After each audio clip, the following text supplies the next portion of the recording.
অনেক দিন পরে আবার তোমাদের সবার সাথে দেখা হচ্ছে। হ্যাঁ, ভ্লগ ডায়েরি বেশ কিছুদিন হলো বন্ধ ছিল আমার নিজস্ব কিছু কাজের জন্যে। যাই হোক, আবার শুরু হলো। চলো দেখা যাক কোথায় যাচ্ছি।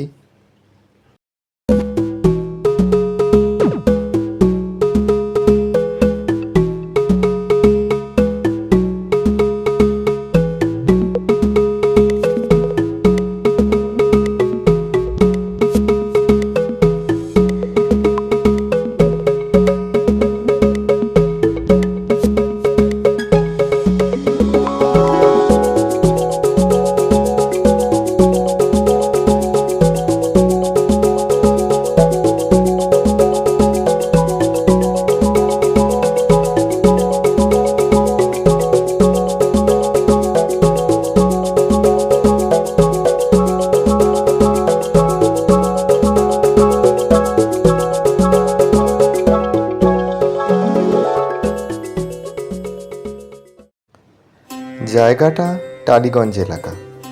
আজকে আমি যাচ্ছি আমার বন্ধু অরিত্রর বাড়িতে কালী পুজোয়।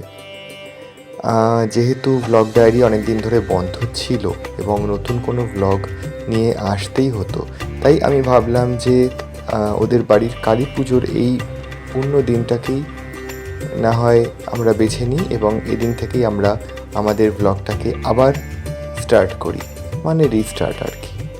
তো টালিগঞ্জের কোদঘাটের মেট্রো স্টেশন থেকে বেরিয়ে একটা ব্রিজ পেরিয়ে তিন দিকে তিনটে রাস্তা যায়। তো আমি বাঁদিকের রাস্তাটা নেব। আমি এই সময় রিক্সাতে ছিলাম। আমার পিসির বাড়ি এখানেই, মানে আরেকটু পেছন দিকে আর কি। তো সেখানে অবশ্য বলিনি যে আমি আজকে টালিগঞ্জে এসেছি। যাই হোক, এদিন আমার হাফ ডে লিভ নেওয়া ছিল। অরিত্র আমার 17 বছরের বন্ধু। এই যে ওদের বাড়িতে চলে গেছি। 17 বছরের বন্ধুর বাড়িতে প্রায় 15-14 বছর, মানে 14-15 বছর ধরে কালী পুজোতে আসছি। আগে ওরা অন্য জায়গায় থাকতো, কলকাতাতেই। তো দেখতেই পাচ্ছেন ওদের বাড়িতে ঢুকছি। কাকু দাঁড়িয়েছিলেন এখানে। কাকুর সাথে অবশ্য পরে কথা বলেছি, এখানে নয়। তো ওদের বাড়িতে সোজা ঢুকে চলুন আমরা এবার ঠাকুরের দর্শনটা করে নিই। এখানে ঠাকুরটা এই যে, খুব সুন্দর এই প্রতিমা। দেখুন মা কালীর মুখটি কি অপূর্ব সুন্দর, আর সেই সাথে সাজিয়েছেও খুব সুন্দর। পুজো শুরু হয়ে গেছে। আজকের ব্লগটি বেশি বড় করব না, ছোটই করব। যেটা বলছিলাম যে অরিত্র আমার 17 বছরের বন্ধু। 14-15 বছর হলো ওদের বাড়িতে কালী পুজোয় আসি। কয়েকবার মিস হয়েছে এই আর কি, কিছু না কিছু কাজের জন্য, কিন্তু আমি চেষ্টা করি আসার। এছাড়া অন্য খুব একটা সময় দেখা হয় না, পুজোর সময় দেখা হয় আর কি। তো সেই জন্যে চলে আসি। তো চলুন এবার খাবার দাবারের দিকে যাই। কলকাতার গণপতি ক্যাটারার একটি বিখ্যাত ক্যাটারার, আপনারা অনেকেই নাম জানেন। ওর বিয়েতেও গণপতি ক্যাটারারকেই আমি ক্যাটারিং করতে দেখেছিলাম। তো দেখি এখানে কি মেনু আছে। পুজো উপলক্ষে সবই ভেজ মেনু। তো দেখতে পাচ্ছি একদম প্রথম দিকে বেলুয়া কচুরি। আচ্ছা, তারপরে ছিল বাটার নান, এটা যদিও শেষ হয়ে গেছে কিন্তু পরে রিফিল হয়ে গেছিলো।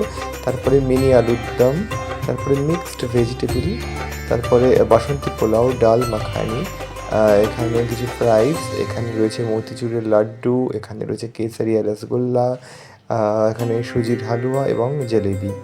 তো আমি শুরু হয়ে গেছি সব কটা খাবার নিয়ে, দেখতেই পাচ্ছেন। আরও অনেক খেয়েছিলাম, বেশ কয়েকবার নিয়েছিলাম। আর এই যে মিষ্টি, এটাও নিয়ে নিয়েছি। যাই হোক, বেশি দেরি করা যাবে না, কারণ আমি এখানে ঢুকেছিলাম 8:15 নাগাদ। তারপরে বাড়িও ফিরতে হবে, মেট্রো ধরতে হবে। মেট্রোর একটা টাইমিং থাকে, আপনারা অনেকেই জানেন। উইকডেজে একরকম, উইকেন্ডে একরকম। তো এই দিনটা ছিল মঙ্গলবার, 24 তারিখ, 24শে জুন। তো তাড়াতাড়ি ফিরতে হয় বলে চলে এলাম। এটা হচ্ছে টালিগঞ্জ, না সরি, এটা Kudghat metro station, টালিগঞ্জের Kudghat metro station. দক্ষিণেশ্বরের মেট্রো টাইম ছিল 9:05, এখন 9:03। আমি প্ল্যাটফর্মে পৌঁছে গেছি। আর এবার দেখুন এই মেট্রো এসে গেছে। আর কি, এরপরে তো মেট্রোতে উঠে বসে এবার বাড়ির দিকে ফেরার পালা। তারপরে আবার নতুন কোনো একটা দিনের জন্য অপেক্ষা করা। রাত পোহালেই নতুন দিন শুরু হবে, নতুন নতুন অনেক কিছু ঘটনা ইত্যাদি, আমাদের দৈনন্দিন জীবনযাত্রা। তাই আর দেরি না করে একদম ভ্লগের শেষের দিকে চলে এসেছি। মেট্রোতে আমি উঠে বসলাম। চলুন এবার দেখে নিই পুজো বাড়ির কিছু ছবি। এই যেটা আমার আর অরিত্রর ছবি, আমাদের 17 বছরের বন্ধুত্বের ছবি। আর এটা রয়েছে মা কালীর ছবি। আজকে এখানেই আসি, দেখা হবে, টাটা।